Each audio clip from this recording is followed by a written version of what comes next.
Ladies and gentlemen of the jury. Have you reached a verdict? Welcome to the John and Jordan on Justice podcast, your weekly deep dive into personal injury and wrongful death law. All rise. Touching on everything torts, legal tech, trying cases to verdict, and the outlandish stories that come with them. And now, here are your hosts, John Fisher and Jordan Reed David. Alrighty, everyone. Welcome back. This is John Fisher, your host. We actually do not have Jordan with us today, but we do have a special guest joining us. That's actually our first guest, a non-lawyer guest, so we're really excited about that. It's Dave Resseguie, and he, just to give a little background on Dave, he began his career in financial service industries in August of 2007. And for the last 10 years, he's really been working in leadership roles with both Northwestern Mutual, Mass Mutual, really a speaker, development for entrepreneurs, their employees.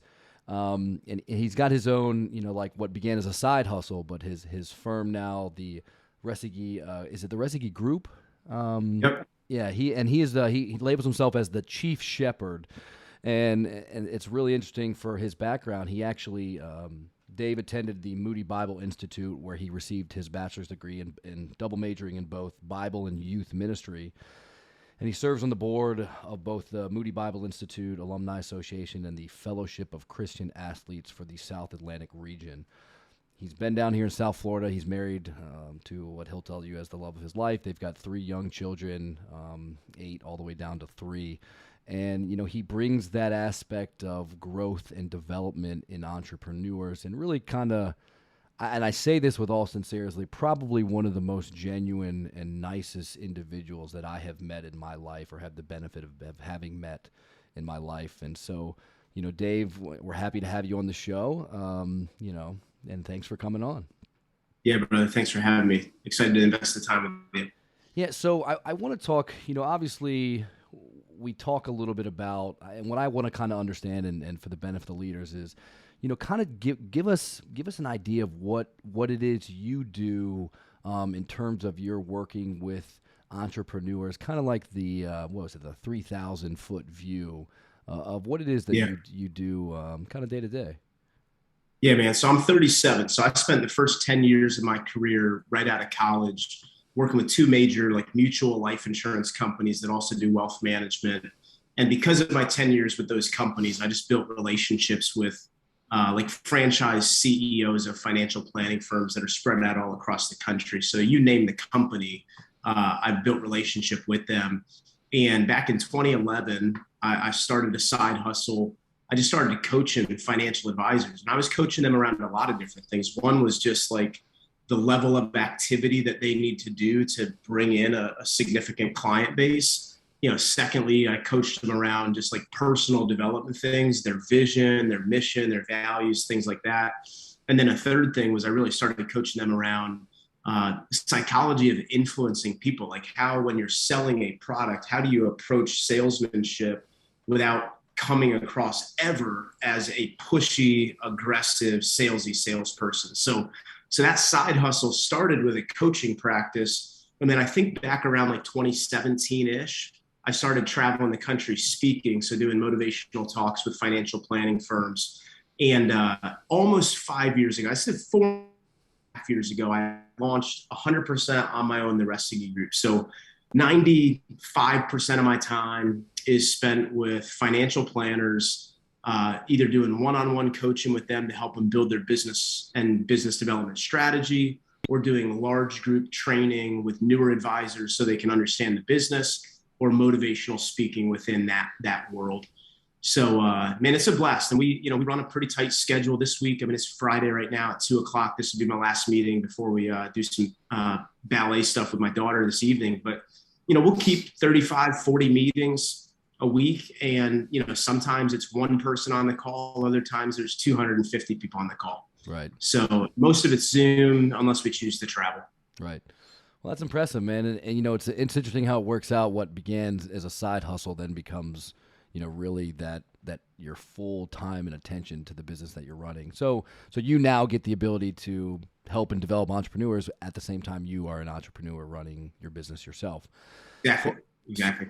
So I want to talk a little bit about a couple of things. And I remember, if you can remind me, what was the book that and for the benefit of the listeners, I've worked with Dave. We've met in a group through my partner, Jordan or David. And so we went through some of the things where he helped coach us and worked with some of our employees as well.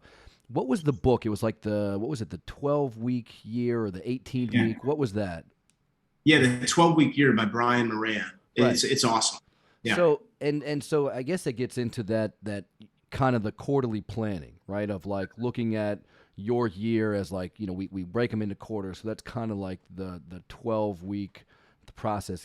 What and when it comes to entrepreneurs and we're thinking about, what's the benefit of having that 12-week year, that quarterly planning in terms of your business development? Yeah. So, I mean, Brian Moran and Mike Lennington, they've become friends over the years. Brian's a Michigan State alum. He kind of gets credit for being the author, but it's co-authored by Brian and Mike. Their whole concept is this idea of periodization, right? So any business owner, anyone that's setting goals for a calendar, if you think about setting goals over a 12-month period of time, it's really easy to let time slip away. And then all of a sudden it's October and November, and you're only at 50% of the goal that you said that you had on January 1st of the beginning of the calendar year. So what they encourage is to set 12-week goals. And then in the 13th week, you recalibrate and plan for the next 12 weeks. And the value of it is you're creating finish lines for yourself 4 times throughout the year. So it's almost like every week is a month. And now there's a higher level of urgency to actually create your outcome. So I use that personally for years for my personal planning with my business, with my personal life. And then from that framework, I personally do a process that I call the blended life. So I do 3 things on a quarterly basis. I do quarterly rejoicing, quarterly reflection, and then quarterly reblending. And I'm sure we'll talk more about that today, but I think it's critically important to take some time out of the business or out of your life to focus on your life. It's like what Abe Lincoln said, right? If I have an hour to chop down the tree, I'm going to spend the first 45 minutes sharpening the axe. But people like us, leaders like us, we are so busy just running that we don't take enough time most often to step out from what we're building and what we're creating and the impact we're making in the world, or the success that we're striving to have, or the families we're trying to build, to actually sharpen ourselves and be a better version of that process. So yeah, and I think like being an entrepreneur is tough, right? If it was something that was easy, everybody would do it. Everybody would do it. And I think that people, what they don't sometimes see, and I think why this like quarterly planning and things like this work, is it's good to have lofty expectation or goals, 1 year, 5 year, 10-year goals, right? Goals, ideals, aspirations, something to shoot for. But in terms of how you get there, those, if you create the incremental steps of this is what I need to do for here, even for a month, I found that to be better and effective because, like you said, I personally will wait. Now, I don't want to say wait, but if I'm like, well, I have a whole year. I have 12 months. Okay, now I got 8 months. Now I got 6 months. Now I got 3 months. Then you're like, wow, I got 2 weeks left. And then you look and you're not there. And so that really, from an entrepreneur standpoint, especially starting out, and we'll talk a little bit about getting into entrepreneurship, but I think it's really helpful for us to be able to accomplish that. But you mentioned the blended life, right? And, I think that the simplest thing when you talk about the blended life, you're talking about this idea of work-life balance. Is that what we're talking about? So I'll interject on that. I mean, a lot of people say they want work-life balance. And I think I know the heart behind that statement. Like, I want work-life balance, but the reason I don't call it the balanced life and I call it the blended life is because, like, if you think about work-life balance, and this is, I mean, I hope your listeners aren't offended by me saying this, but like, that's a myth. It's not possible. Think about balance, right? Balance is equal measurement, equal weight. Like, if there's a scale and it's perfectly balanced, both of the platforms on the scale are going to be at the same level. So in our lives, you think about everybody's life. I personally think that, and there might be 12 areas or 20 areas or 5 areas of life that people value, but I categorize it in 8 different areas. I think we all value at some level our families, right? Our relationships with our family. We value our friendships. We value our careers. We value our financial life. I think we all value, like, educationally, the things that we're learning. I think we value socially and culturally the things that we do for fun. I think we value our health and our fitness, like our overall nutrition. And then I think people value, you could call it faith, or you could call it community service or impact, whatever we do to have inner peace in our life, right? So all of those areas of your life, you want to experience fullness of presence or fullness of joy or engagement and, like, alignment. But you think about a husband and wife that are having their first child, and they go in to give birth today, right? Is it pretty safe to assume that they're probably going to be far more focused with their time on their family this week than maybe they are on getting the workout in at the gym or reading the book that they wanted to read or listening to the podcast, right? So you can take disproportionate levels of your hours or your time and give different amounts of time to different areas. And although that feels imbalanced, it's purposeful imbalance so that you can create a fulfillment in your life in those areas. So it's a purposeful pursuit. Yeah, and I think that's sometimes that makes sense. You've got situational times in your life where those 8 things that you talk about are there. The importance is still there, but the focus at that moment in time changes, right? It's the same thing like for me as a trial lawyer. When I'm in trial, I don't want to say my fitness goes down, because I still try to maintain some of that, because I think that's important for a sound mind to have a sound body. But, I'm not able, sometimes I'm staying away from my family. I'm staying in a hotel. I'm not with my kids. And so the time and energy into that aspect drops off. So it's, I don't think we ever find a balance.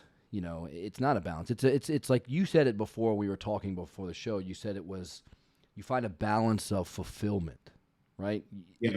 And that doesn't mean time, right? You can spend time with your family in a shortened, a week or 2 weeks that could be so fulfilling, and the same thing as that, and then the work's not there, and vice versa. So I think that's really important for people to understand, is that, you don't have to force some kind of arbitrary balance, but like you described it, having that blended life to find fulfillment in all of those different areas. I think that's great to consider. Yeah, for sure. I mean, you think about a strawberry banana smoothie, right? Like, a strawberry banana smoothie is not going to have the same number of bananas as it does strawberries, right? It's different amounts, it's different weight, if you will, but you blend it together, it makes for a pretty good smoothie. So the same thing in our life. I might spend a different number of hours with my family this week than I do next week, because perhaps I'm traveling next week, but it doesn't matter the amount of time that you give to a specific segment of your life. What matters is, are you in those moments, in that rhythm of your life, are you fully engaged? Are you present in the moment? Yeah. Okay. I want to change gears a little bit, because you mentioned this before, and it's something that's actually intriguing to me. You talked about the idea, and look, you work with financial planners, you work with people that do quote unquote sales, and us as trial lawyers, like I'm never selling a jury, right? I'm not selling it, but I'm showing the same kind of similar traits. I have conviction in my client. I have conviction in the product, so to speak, which is her injuries, her harms, her losses, what was taken from them. But you don't want to look to the jury like you're selling to them, or you're being not pushy, but you're kind of, I'm telling them how to vote. So it's almost like the same thing with a sale. How is it that when you're coaching your, the people to look and do sales without the appearance of making a sale? I mean, to put it bluntly. Yeah, I mean, there's a couple of different ways that we could go with that. I mean, the first thing that comes to my mind when I'm coaching any entrepreneur about building their business and acquiring new clients or winning a relationship, The first thing that comes to mind is what I'll say is borrowed trust, right? Here's what I mean by that. We met through Jordan and through our other friend, Percy, right? Right. The main reason that back, whatever that was, 8-9 years ago, however long ago it was that we first connected, might have been 6 years ago. I can't remember, but you put some level of trust that I could add value to you and your life and your law firm because of the trust that you already had in Jordan and in Percy, right? You respected them, and they, before I ever reached out to you, they said, hey, there's this individual that I really think you'd find value in a conversation with. His name's Dave. Here's what he does. I think you'd enjoy the conversation. So because of the credibility that people who you already respected, because of the credibility that they had, and they advocated on behalf of me to you, our rapport, our level of trust, I'll use the word intimacy, right? The level of intimacy that you and I were able to create and the connection early on into the friendship and the working relationship, it's so much better because of borrowed trust. So that's one thing. And then a second thought is, you think about all these old adages of people don't care about what you know until they know that you care. Or, God gave us 2 ears and 1 mouth. We should use it in that proportion, right? When you think about selling anything, or you think about influencing any type of favorable outcome, the other adage, like seek first to understand and then be understood, right? When people truly know, and you can't fake this, man, when people know that you genuinely have their best interest at heart, and you've taken time not just to listen and hear them, but to truly understand them, your ability to create that favorable outcome goes through the roof because of trust. Okay. So that's a couple thoughts on it. So let me just ask you for my thing. So if I don't have the ability, like I don't get borrowed trust with jurors, right? I don't have anyone that's coming in and advocating. So if you're having to establish it in kind of the other ways that you've described, meaning, we do jury selection, we talk to them. There's a lawyer that I follow that talks about establishing a connection with the individual, right? You're listening to them, talking to them, genuinely giving the appearance that you care, and you really do. Others around you see that. The other jurors, I think, see that, and I think that kind of blends into what you're describing as, if you can show and create that appearance, that can kind of build that trust without having to have the borrowed trust that you described. So that's really well put, and it's very interesting because when I used to think in jury selection, when all the jurors would come in, I used to kind of be judgmental of who did I want. Now I come in saying that every single one of these people can be on my jury and can find justice, every single one, and it's just, and I come in there from a position of love, not judgment.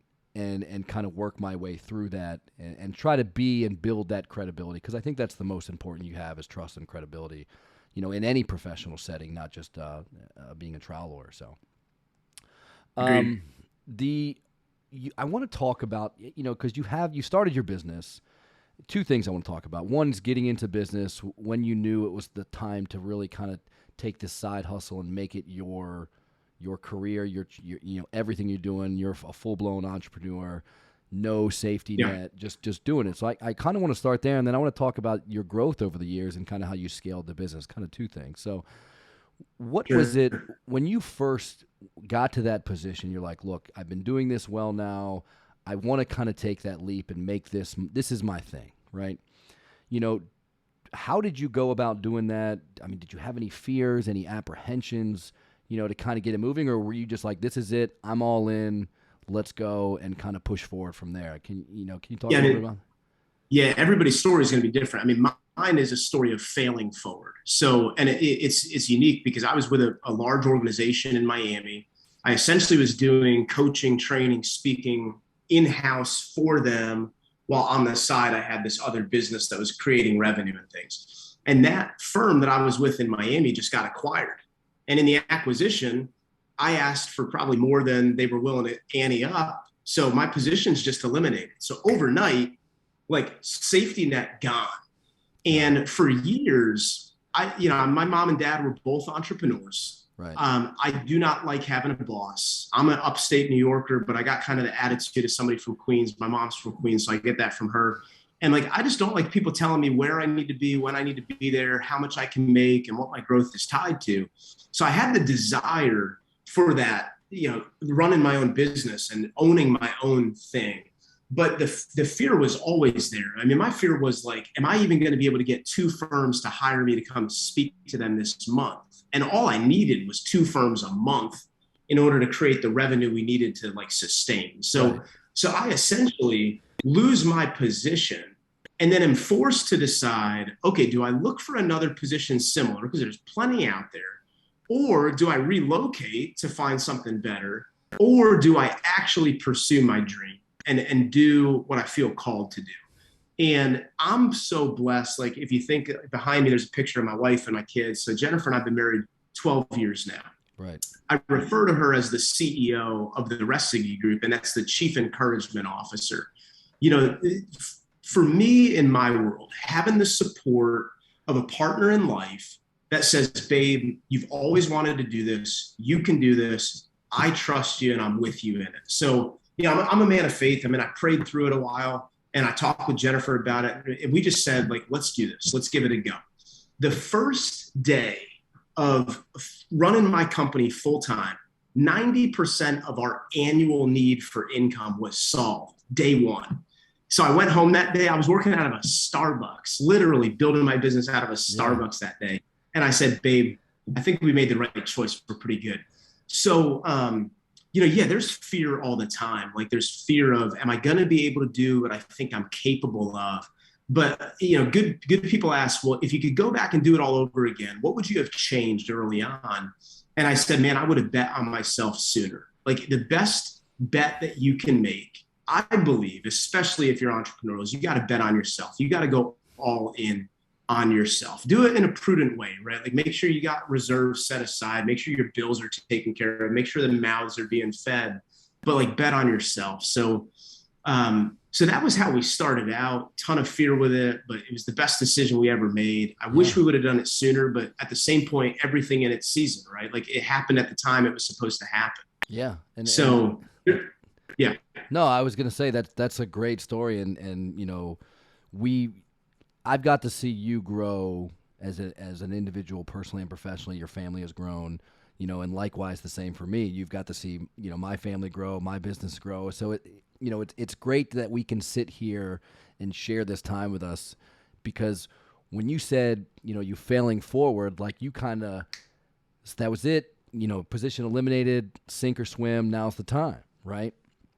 And I had this similar experience where I got fired, knew it was coming, and I had nothing. I mean, you at least had, well, I want to say you at least, you were doing it a lot longer. I was a year and a half out of law school. I had 4 clients and a laptop computer, and I was like, this is it. I'm, now here we are, gosh, 9.5 years later.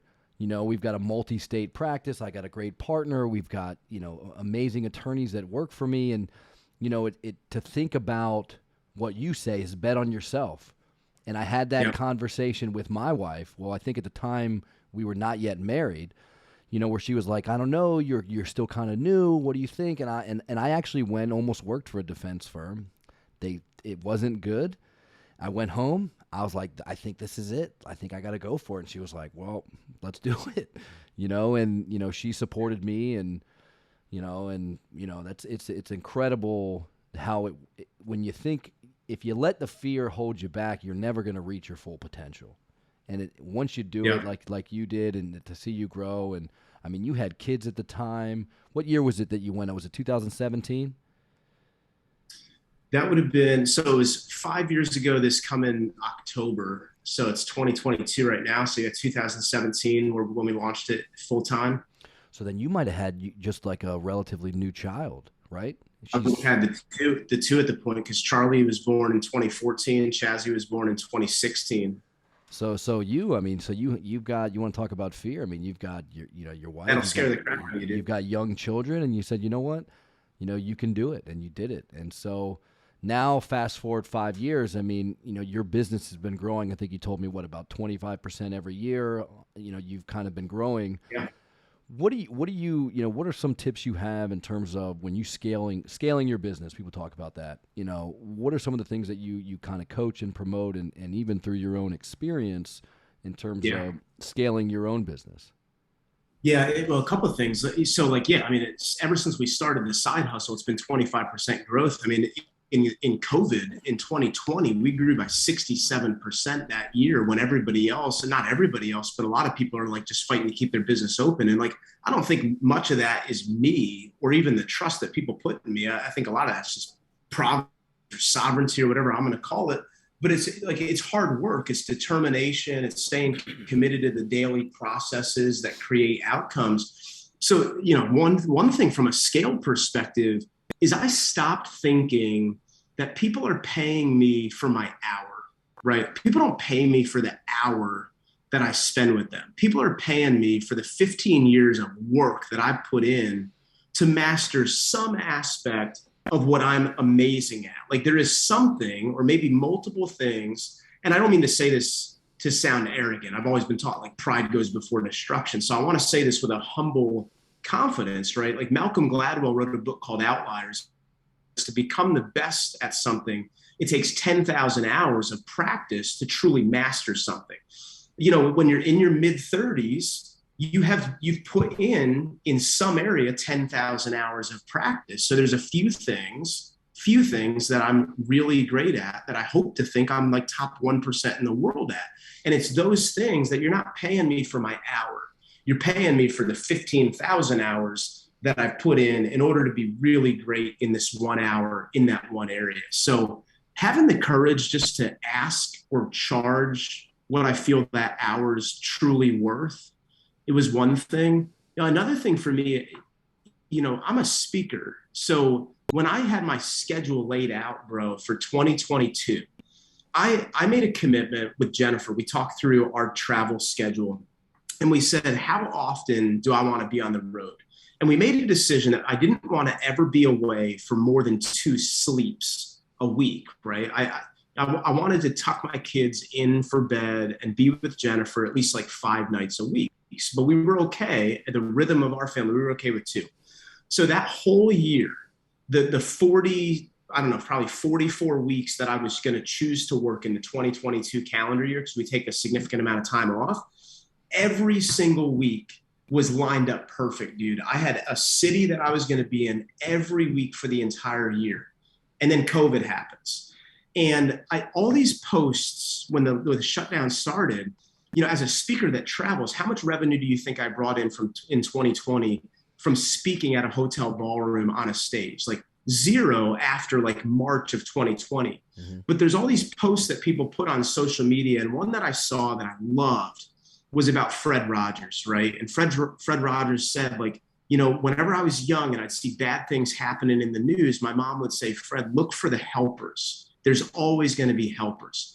So I had to take a step back and get somewhat creative and say, all right, how can I make the decision for somebody to leverage me and the work that I do with them an absolute no-brainer for them? Even from a financial perspective, how do I reduce my fee so that they can keep their employees, so they're not laying off people, right, but they can pay me a fee that's realistic for them, but yet have a multiplier on income, because instead of working with one organization at a time, I work with 10 in the same session. So we just looked at how do we get more people into the training that we do or into the events that we do. And then we made the rate that we charged less to kind of show appreciation for people sticking with us. And yet at the same point, now you have 10 people on a call, you reduce your rate by 2/3, but you got 10 people. Well, now all of a sudden you got 333% growth on your revenue, right? So just getting creative and being willing to adapt, that's huge. Yeah, I think that was what I was going to say. You found a way to adapt to the situation that you were presented with. We couldn't really, because we were trial lawyers and there were no trials. The only thing that we could do was focus on our cases get them to where they were. So as soon as trials were like the gates were released and we could try cases again, I mean, I think we've tried 6 or 7 cases now in a short amount of time, just getting as quickly as we can, and everything's done. So we kind of, internalized that and said, you know what, we can't get into trial. Let's get everything perfect and trial ready to kind of do forward. So, you mentioned, I forget, I don't even remember what this was, but it was a saying about where someone saw a famous painter in a bar and was like, oh, can you paint me some? And he paints it on the napkin. And it was like, here you go. And I was like, how much is it? He's like, that's $2,500. And she was like, it's just a drawing on a napkin. And he's like, well, you're not paying for the napkin. You're paying for the years and years that I've done to put this together. That way I can put something like this nice, even on a napkin. So that to you is something that you think about, is that you have put in the time and energy and effort to grow you as an individual, to give you that opportunity to speak with people. And, people are very like results oriented in terms of like they see the results, right? Like they see the entrepreneur like doing really well. But what they don't see is the road that it took to get there, right? And, we have, there's been times where, when COVID happened, I was like, are we going to survive? Are we going to make it? Have I, and continually tried to grind to get where I'm at now, people don't see that, right? Then they don't want to talk about like the journey, the hard times, the sleepless nights, the cutting down on things that you can do to get there. And so, I think when you look in the context of this is what I'm charging because I've done all that, you got to do it, and you're obviously worth it. I mean, you've worked, you came in and I think this was, I don't know if that was in your side hustle or when you just started, but you came in, met with my team and you were meeting with individuals. And, I think that helped, it helped a lot of people grow personally and professionally. And, so that's something that I'm thankful that, we were able to experience. For sure.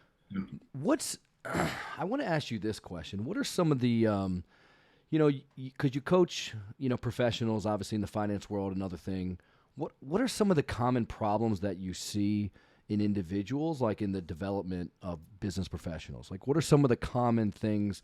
Is it that you see? Are they like, not I want to say insecure, but they, what are some of the struggles that you commonly see, in your coaching practice of professionals? Yeah, and one thing is just a lack of execution, right? Like people know what they want, right? And they can tell you, here's what I want. Here's the result I want. Here's the desired outcome I want. But when you look at the act they put in on a daily basis and the consistency that they either have or that they lack on doing the things that are going to actually create the outcome, they're not doing the daily disciplines that are actually going to get them the result, right? They're not controlling 100% of the things that they are in control of to move the needle and create what they want. So that's one thing. Another thing is, man, I don't think enough people actually think long-term about what do I want 3 years from now, 5 years from now? Like when you say that people should have a vision for their future, right? Most people can answer the question, like, what are the things you want to have in your life in the future? What are the things you want to do in your life in the future? And who do you want to be, right? Like people could say, I want to have a lake house up on the west coast of Michigan, or I want to have, an awesome, Porsche 911 turbo convertible, and I want a yellow one, or that, they can tell you all these things. But when you think about the things that you want in your life, most people say, I want to have this, or I want to achieve this, or I want to do this. I want to go on a Mediterranean cruise. I want to backpack around Europe, right?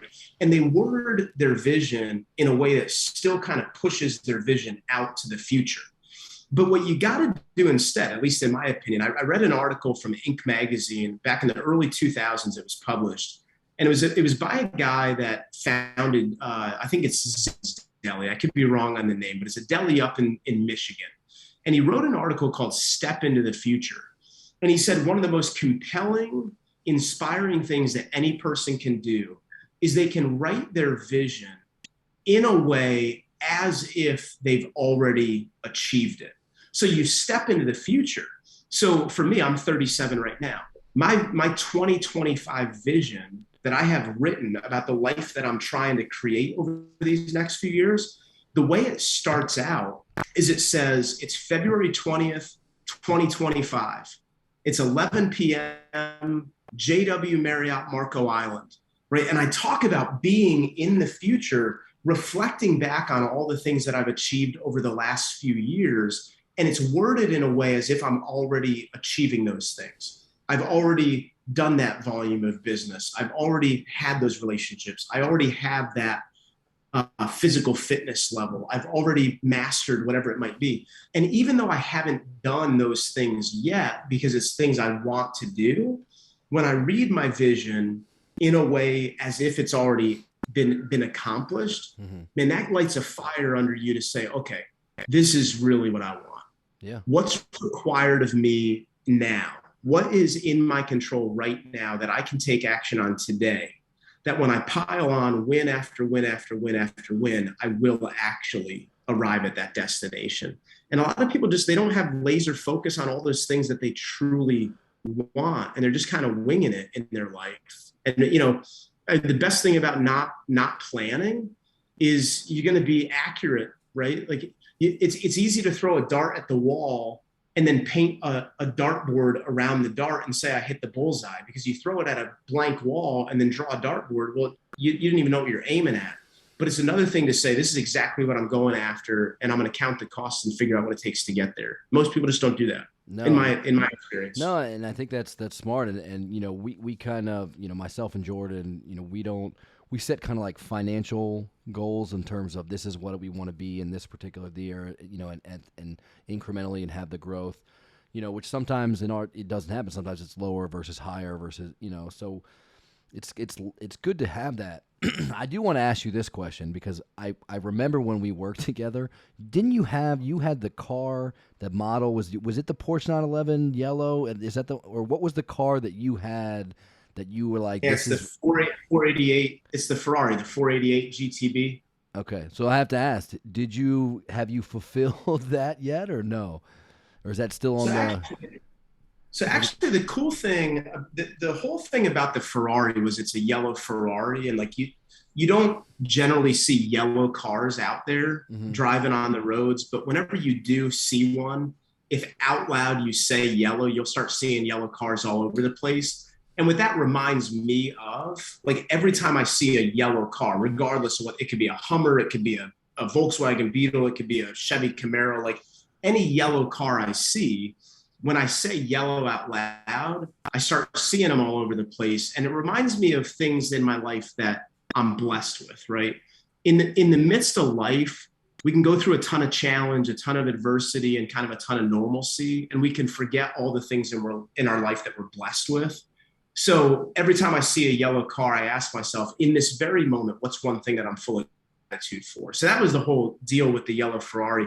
My car, I'm not a car individual. No. Well, no, I just remember that was one of the things that you had put and said, this is the thing that I'm going to put on your board. You also had, I think you did like a weight loss, that if you had to run a certain number of miles per week, that you would get there and reach those goals. I just remember those from our times working together, of you shared this, of like, if my goal is, I want to lose 45 pounds. Well, that seems like an immense goal. But then you said, okay, well, let me break that down to, I know that I have to run 7 miles per week, or whatever it was, to get to that goal in the next 12 months or whatever. So you broke it down to its shortest term of saying, and it's interesting that you do that because I run some like ultra marathons and some of the longer races. And it's like, look, if I got to go out and run 35 miles or 40 miles, that seems like a lot. But if you say, well, I'm running 8 5-miles, or I'm running 10 4-mile tracks, then it's, you break them up into smaller components, and it makes what could seems like something tremendously difficult.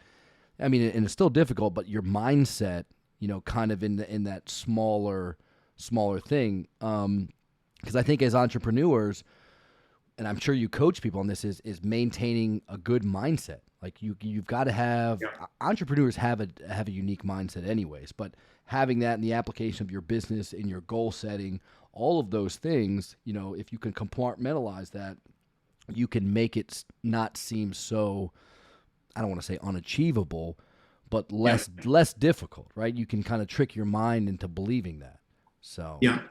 One of my good buddies, he says, and I think he's quoting somebody by saying this, but he would say all the time, what most messes with our mind is being or doing less than we can be or do, right?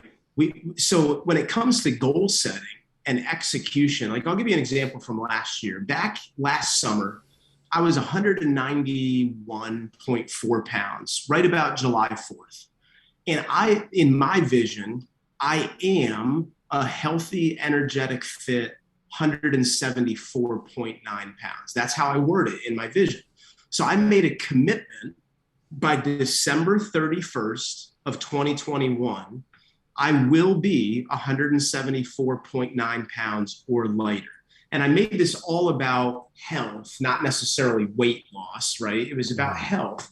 But what I did is I made a commitment. So think about this, man. A lot of people have goals. Fewer people have commitments. There's a big difference between a goal and a commitment. Think about for a second, think about a McDonald's bacon, egg, and cheese biscuit sandwich. Super unhealthy, I know, okay? But McDonald's bacon, egg, and cheese biscuit sandwich. There's 3 animals involved in the making of this sandwich, right? You got a chicken, you got a cow, and you got a pig. But they all have different involvements in it, right? The chicken contributes to the sandwich. It lays an egg, right? The cow produces the dairy, contributes the cheese. But what does the pig do in that sandwich? Right? It's all in. The pig is the bacon, right? It sacrifices, it gives its life, right? It's fully committed. Think about this another way, goal and a commitment. When I travel, Jennifer, my wife, right? Would she rather me have a goal to stay faithful to her in our marriage or a commitment to stay faithful in our marriage? Big difference, right? So I made first and foremost a commitment to 174.9 pounds. But then you have to count the cost. So what I had to look at was what is required of me to actually get there. So you look at what net caloric intake do I need to be at every day? How many laps do I need to swim in the pool every day in order to get that net calorie at the end of the day? How many miles do I need to walk, jog, or run? But here's the other thing, and I'll finish this segment on this thought. When you make a commitment and you say, I will do something, whatever it is that you're committing to, you have to set up your environment to ensure success, right? I would call it a follow-through plan. Like you have to have a plan in place to make sure that you guaranteed are going to hit the commitment, because it's not a goal, it's a commitment. So here's what I did. I'm big on carrot stick, right? I want to have a reward and I want to have a consequence. So for me, I went to Jennifer and the kids out at the little breakfast table in our little breakfast nook area. And I said, hey, family meeting. Daddy wants to tell you all something. Daddy made a promise to himself. Now, my kids are 8, 5, and almost 3. My youngest will be 3 tomorrow. I said, Daddy made a promise to himself. You know what a promise is? A promise is when you say you're going to do something and you definitely do it. So he made a promise to himself that I was going to get healthy. I made it about health, not weight loss. And I said, here's the thing. Daddy's going to be this level of healthy by Christmas. And when, not if Daddy gets there, when Daddy gets there, guess what we get to do? We get to do an extra special 2-day trip to Disney. Now, here's the thing. I said, Charlie, Chas, Cameron, if Daddy doesn't get healthy, we don't get to go to Disney. And we're actually going to give those special tickets to friends of ours, and we don't get to go. So there was a reward for them, and there was a consequence for them. And I said, you need to ask Daddy every day, Daddy, how are you doing? Are you healthy? Are you healthier? Are you healthier? So they're asking me. So that was leveraging my family. But then for me personally, I had another follow-through plan. And I said, all right, in the unlikely event that I'm not 174.9 pounds, I have to word it that way. In the unlikely event that I'm not, that I don't follow through on the commitment, I said, I'm going to write a check for $5,000, which, like, I don't care how much money you make. $5,000 is not a small number, right? So I'm going to write a check for $5,000. I'm going to make it payable. And there's an organization that I completely disagree with. I said, I'm going to make this check payable to that organization. I'm going to write a handwritten note and I'll mail it to them, thanking them for all the awesome work that they do. Dude, there's no way. That would be the equivalent, okay? That would be the equivalent of a Democrat sending a check to the Republican National Convention or vice versa. That would be a Florida fan sending a check to Georgia Bulldogs football, or a Mets fan sending money to the Braves organization. Like you're not going to do it. I would rather go through the pain of doing what I said I'm going to do than go through the pain of that. And dude, there's no way ever that Jennifer's letting me send a check for $5,000 unless she and I want to send it to somebody. So, things like that, when you got to put in the extra work on December 2nd or December 3rd and you don't want to, you're going to get your butt in gear and move. So some thoughts on execution. I like that. And by the way, the Braves would be a great organization for you to send money to. So just no way, dude. Just throw watch how many games back are the Braves right now, and the Phillies, and the Marlins, and that's the Nats. All right. Didn't Lindor just hurt himself with a door and he out? He slammed his finger in a door. Max is out. Jake's out. We better at least win some of these games out on the West Coast this week. The Mets and their doors. Well, put that on your list to take those away from them. Just for everyone, I'm a huge Braves fan and he's a Mets fan, so it's good to talk about. I was talking about that with Justin earlier about talking about Braves and Mets, and so I'm glad we got to put that in there a little bit. That's fine. I want to talk a little bit, kind of the last thing, before we go, and you have a spiritual background, right? You went to seminary school. I think obviously it's for wedding, but you are an ordained minister. So I want to talk a little bit about, kind of spirituality and faith through your work. Sure. I know it's not, a lot of people think like spirituality means like you're, impressing upon others, your beliefs, things like that. And that's not what it is. But in terms of like the community that it fosters and that kind of aspect, how is it that you use that, you describe yourself obviously as the chief shepherd in your business. How is it that your spirituality comes into play with your work, your coaching, working with people, things like that? How does that come into play? Yeah. I mean, I love the question. I mean, so I studied at a Bible college to be a youth pastor, and I thought I was going to work with high school kids, right? And then my senior year, a preacher came in and said, if you could see yourself doing anything other than ministry, don't go into ministry. And I looked at my buddies, I'm like, he's preaching to me, I'm going to go into business. So I still serve in areas, but one of the ways that I see it come up most in my work or just in life, right, in the professional community, it's very rarely going to be explicit, right? Like my platform when I'm speaking or coaching, like the invitation is not for me to proselytize, or it's not for me to like say, here's what you should believe. That's not why I'm there. So it's never going to be explicit, but implicitly, people are going to know that it's a value of mine. So the simplest way, I think any business should have a mission, a vision, and values. So my number one value, like if I look over to my right on my desk, like I got this like frame and it's got the 6 core values of the Resseguie group. And we got faith, family, identity, intentional gratitude, stewardship, and vision. Well, faith's number one. Now, the way I define that is going to be different than how somebody else does. Like I define it as my personal relationship with Jesus Christ and the abundant life and the identity that I have with him. So somebody else might say, I completely disagree with that and I don't value that at all. And that's their prerogative, right? But in the business world, there is so much opportunity to align yourself with any type of individual. Mm-hmm. And I personally just made a decision that if somebody is completely opposed to working with me because of what I value, that is okay. That is a great choice for them. And if they're opposed to working with me because of what I value, that's one of my core values. So if they're completely against that, it's probably better for us to live in peace with each other and not work together. And that's okay. But also, I want to be not abusive in how much I put it in front of somebody, but very transparent that is a priority to me. Because I find more often than not, I get more relationship, more conversation, more vulnerability in conversation with people where they say, hey, listen, like I think differently than you do on this, but I'm just curious, what do you think about this? And how does your faith view this? So it comes up in conversation, and I just view myself as an encourager, man. So like for me, that aspect of my life helps me help people think with more of a, like, let's say, an eternal perspective. Yeah. And I think that your background, as wanting to be a youth pastor, right? Which means, you have a sincere desire to be there for other individuals, not just on a professional level, but really on a personal level, right? Like, a minister, a person of faith, you have so much responsibility to provide support, encouragement, comfort, love, all of those things that, when you apply that to your business coaching, you kind of maintain those same desires, right? We had the opportunity to work together, in the past, and we went through, when we were looking at that blended life, all of those 8 things. And at that time and in that moment of my life, my wife, we now have the benefit of 2 kids, but we were going through a period of time in our life that we were having extreme difficulties getting pregnant, which is it's a terrible thing for an individual to go through in a family. It's hard on the relationship.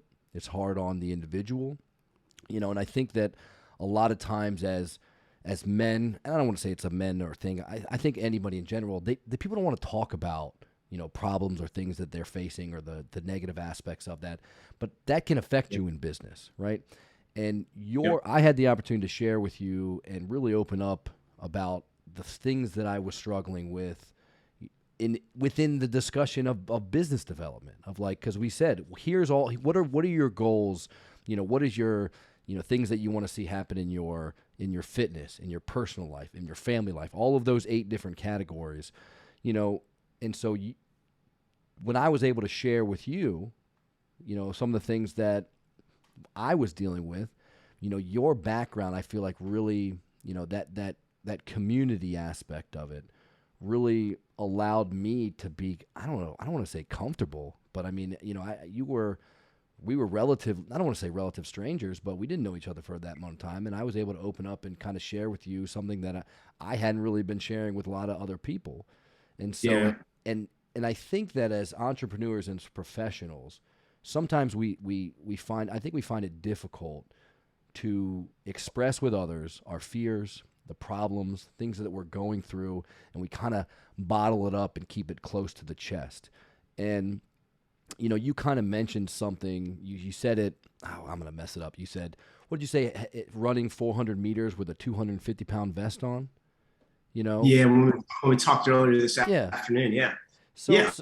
Imagine running a 400-meter race and you got a 250-pound vest on. It's going to be pretty hard, but you take that vest off and you're unfettered, and now you can just run. Like, sometimes we need to open up about the heaviness and the weight that we're going through in life to somebody that genuinely cares about us, so we can have freedom to go. And think about, I don't mean to cut you off, but like, no, it's fine. There's a big difference between being able to sympathize with somebody and to be able to empathize, right? Like, sympathy would be me just saying to you when we were sitting, I think at Seasons 52 or wherever we were, dude. It might have been your office, I forget. No, I think we were at the Intercontinental Hotel. We were in the lobby. Oh, we were in the lobby of the Intercontinental Hotel. That's exactly right. Miami. For sure. That's right. So that's exactly right. So I could say, man, John, I'm sorry you're going through that, man. That's got to be hard. That's sympathy. Empathy is like literally putting myself in your life as if I'm you. And even if you haven't gone through the same challenge, like, in my marriage and in starting our family, I don't even know if you ever knew this. At the time, you didn't know it. Jennifer and I lost our first, Jude, in a miscarriage. So that was before that conversation. And I think sometimes we go through pain, challenge, those things that we might not want to open up about. And we go through those things so we're in a position to empathize with other people who go through them after us.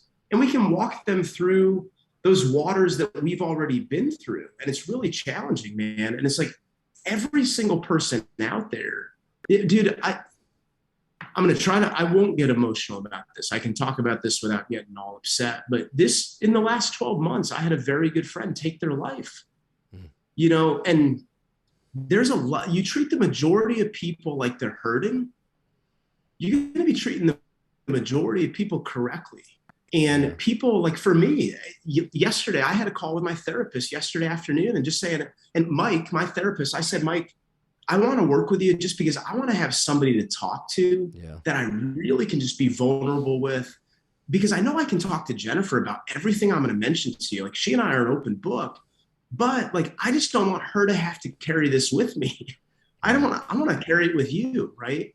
Right. So yeah, you got to leverage people like that. Have a therapist, like, for me, that's part of the reason I coach people, right? I'm a tax deductible therapist in a way, right? Like, it's part of what I do is hear people's story and help them navigate it and walk through it. And what people want more than anything is they don't want your advice on even how to get out of what they're going through. They just want you to care. They want you to listen. They want to feel understood and have that human connection, you know? Yeah. What was this? And that's the thing. What was the saying that you said earlier about you can't have an understanding, you have to understood? What was that expression? Yeah, you gotta seek first to understand and then to be understood. And how, people don't care what you know until they know that you care. And I think that's true. I think that a lot of times, and even in in business and with our clients, I mean, like, being able to listen to someone, like truly listen, find out what they're going through. We deal with our clients. It's not just, oh, you were hurt. Like, no, like, what has this done to you?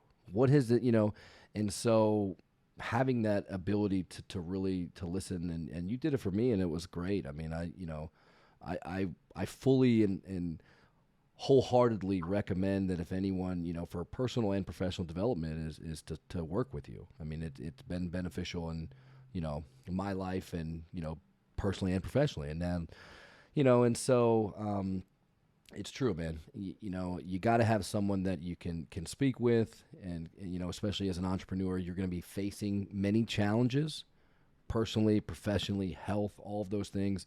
And really having someone to kind of work with, share with, and grow with, a mentor or otherwise, or a professional coach like you, provides tremendous value. And I think that we need, that kind of thing. So, for sure. But listen, Dave, I know it's Friday, it's late. I actually gotta, my wife is here texting me. I gotta go pick up my son. It's about that time. So I want to thank you again for coming on. Now, listen, do you, I usually give you an opportunity. Do you have any way of that, our listeners, if they want to get in touch with you? Obviously, we're going to put your information in the video, but in terms of social media numbers, like if they want to get in touch with you, how is it that they would get and reach out to you, Dave?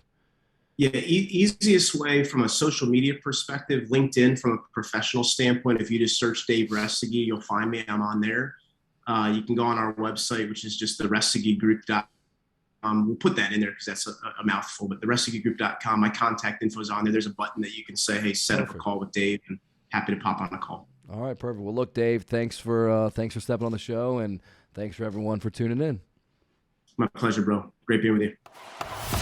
Thanks for checking out the John and Jordan on Justice podcast. If you enjoyed today's content, consider leaving us a review, and be sure to subscribe wherever you heard this podcast so you never miss an episode. For more information or to connect with John and Jordan, check out @OnJusticePod on Instagram and Twitter, or check out Discord for plaintiffattorneys.com to communicate with them and like-minded plaintiff attorneys in a private Discord server. Until next time, this is the John and Jordan on Justice podcast.